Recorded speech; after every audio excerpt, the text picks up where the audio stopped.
Hello there, welcome back to the channel. This is Nerdle Empire. Today, delving into the Stargate universe and the beginnings of a short series on the Replicators. And we're starting this episode with the Replicator Cruiser, a fairly unique vessel in science fiction and in the Stargate universe. Before we get started, please like, share, subscribe, comment down below on what you know about the ship and anything that I missed, because there might be some stuff. This vessel is one of the more unique ships ever encountered in the Stargate universe. The Replicators themselves, to put them in a bit of context, I will explore this in more detail in a future video, but in general terms, were a race of machines comprised of a combination of nanotechnology and machine blocks that were used to form different utilitarian needs to benefit their civilization, for lack of a better definition. The blocks could form into complicated or simple forms to accomplish the basic goals of the species, which was simply to replicate, to make more of themselves. As a result of this, the Replicators, in terms of general appearance, took on the form of something akin to an insect, a bug, or a spider, although not quite. And basically this form existed to do nothing but overwhelm any advanced resource-rich civilization, to strip mine it of its materials and produce more of themselves. That was literally the beginning and end of their civilization.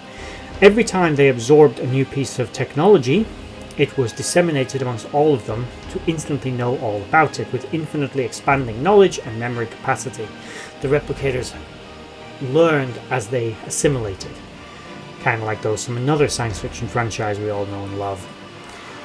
But a little different. The Replicators were more interested in the raw materials upon which a civilization was built, but as they encountered the technology that those raw materials made, as I said, they would also absorb the base technology at the same time. This furthered their goal in both making more advanced versions of themselves out of sturdier, stronger metals, and also expanding their reach, their intelligence, all to further the goal of simply making more of themselves. In the early days, the Replicators would use ships that they would commandeer from races that they would conquer, such as the Asgard or the Goa'uld, and simply modify them with technology they'd absorbed from other races. But eventually, the Replicators would evolve, and as they evolved and their technology evolved, a group of Replicators of a new sort of evolution of their kind, which were human form but not truly based on humans. I'll again get to that in a later video.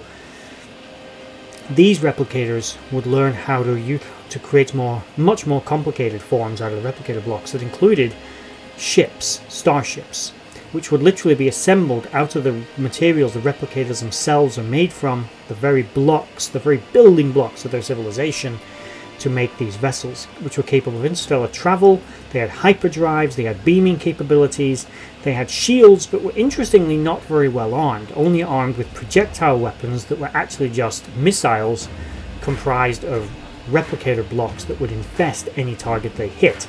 The Replicators, similar to the race from another franchise we know and love, were not individuals. There was no unique replicator, there was simply all of them. If anything, you could maybe say each individual block was an individual, but they weren't, they were interconnected. It gave the appearance of an individual as a single replicator would run about, but that single replicator could break down and reassemble into larger, more complicated forms or build things out of itself, because they weren't an individual in the way that other creatures are.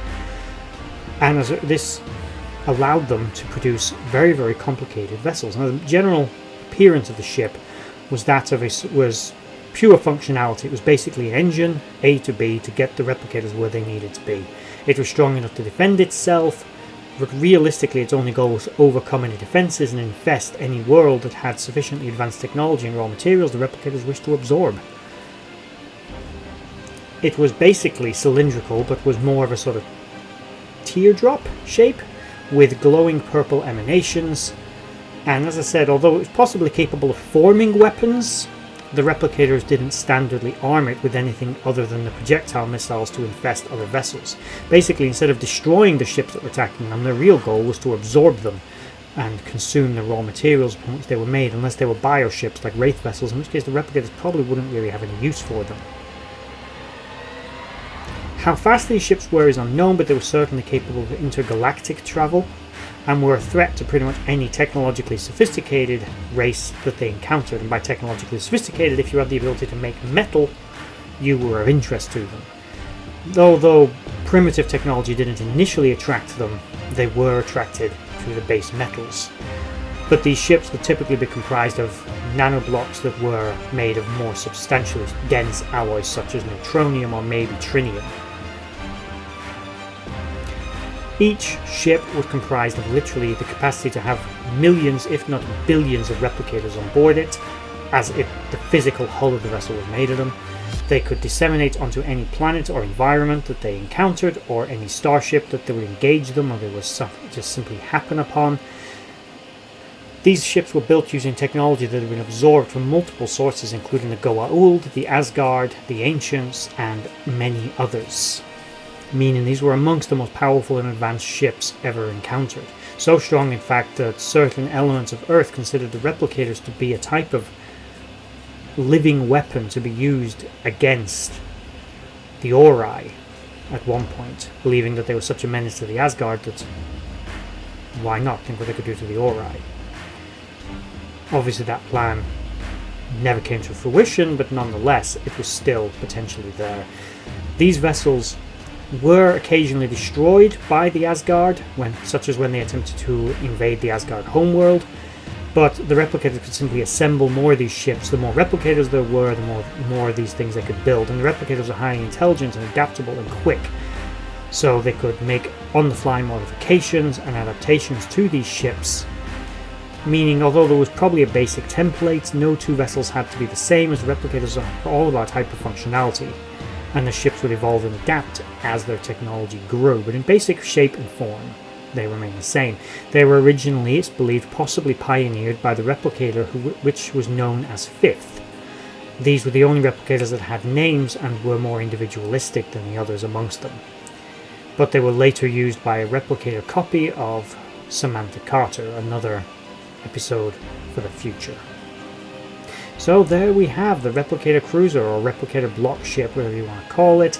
An interesting vessel. It varied in size, its exact capabilities and everything were a little unknown, but there we have it. That is pretty much everything we know about this ship and its capabilities.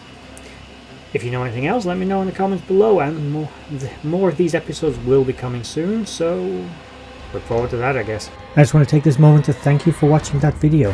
If you liked what you saw, please check out my social links in the description box below to Instagram and Twitter and others, and also is down there a link to my Patreon page where you can support this channel and the others as I try to grow this franchise and do this more regularly.